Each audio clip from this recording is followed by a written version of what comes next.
Welcome back. Should terminally ill patients be allowed to decide how to die? It's certainly the debate that has raged on here, and it now is an issue that's hitting closer to home to our region. And one New Jersey lawmaker answers that question with a definitive yes. Assemblyman Jeanne, he has proposed a bill that would allow doctors to prescribe lethal doses of drugs to patients who have fewer than 6 months to live. But this is not something as open-ended as I just implied. This is difficult to qualify. In order to receive the life-ending drugs, the person must have 6 months or less to live, would have to make at least 2 verbal requests as well as 1 written one, and it has to also have 2 witnesses present in those circumstances. 2 doctors, they would have to certify the terminal diagnosis, and the doctors would be required to send the patient for counseling. The Assemblyman says, given the controversial nature of the measure, he expects a long fight in the state legislature, and I would suggest he would be right. If it were to clear that hurdle, however, it would be put to a public vote, and if passed, New Jersey would become the 3rd state, joining Oregon and the state of Washington, to have such a law. Now, since that law took effect in Oregon in 1997, 935 people have requested life-ending drugs, and 596 have died as a result of ingesting them. All right, this is one of those issues where I certainly appreciate both sides of this debate. And I'll start with you in that either we know personally or we know someone who knows a loved one who's gone through these agonizing final months. Should people decide if they meet the specifications I laid out, how they want to, if they want to end their own life and not go through those last 6 months of sometimes almost indescribable pain?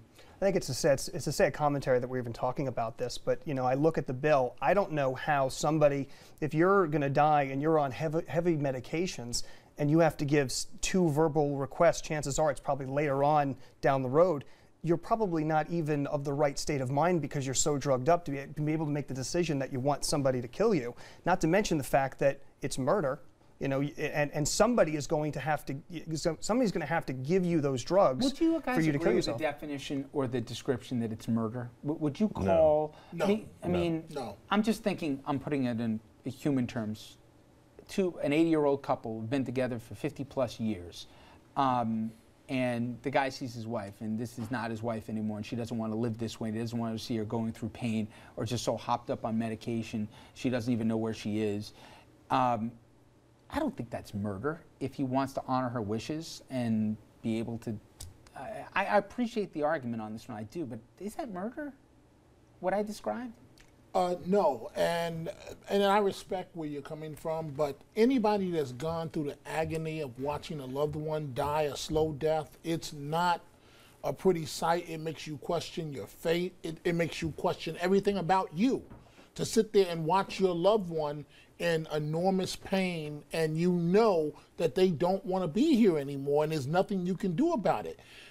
I support this as long as there are strong safeguards in place. I do agree with you though, because when you're under enormous pain, you're not in any psychological position to make a verbal request followed up by a written one. So those kinks have to be worked out. But, I actually argued even further in that. What if you have ALS and you're not physically capable of giving the verbal request? What if you have, you know, such advanced muscular dystrophy that you can't actually verbalize the request? I mean, are those people to be excluded from access to this also? I actually think it might be too strict in terms of letting go. I also don't think it's murder because it's not. From what is it euthanasia or is it assisted suicide that would be through this? Suggestion of pills, and I'm not clear at this point if the patient in effect has to personally administer them, or they can be administered. They'll be administered with medical oversight, I understand it, but also that, you know, and doctors can opt out of the program if they don't feel, or if they feel it violates their Hippocratic oath, or they're just not comfortable with it.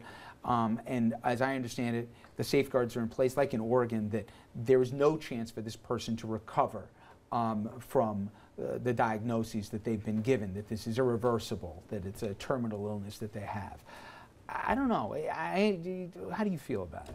Well, what I think is interesting is this happening at the state level. And this is what, I find so fascinating about this, is that this fight has not gone to the federal level where some people wanted it to go and where it was headed at one point.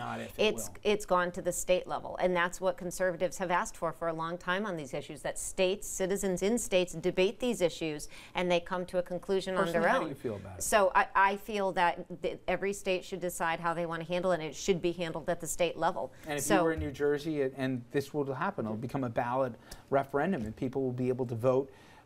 How would you vote? Do you know? Absolutely. I think I would vote in favor of it, but I'd have to hear more about exactly the issues you're talking about, exactly how it's going to be administered and how it's going to work. But well, this much we can agree on. It would be a tough one, and I certainly understand. It's if you go through it personally, then you put a human face, and if you don't, then you understand all the questions of life and who gets to decide here. So, all right, when we're going to jump to a break. When we come back, we will switch gears, but we'll stay in the state of New Jersey. Earlier this week, Paterson, New Jersey, had a city council vote here to basically declare their city a state of emergency, not because of natural disaster, but because of out-of-control violence. The governor said, regardless of the outcome, Paterson is not getting any more money. We'll talk about that, and we'll talk about what the price of safety is in a city. Stay with us.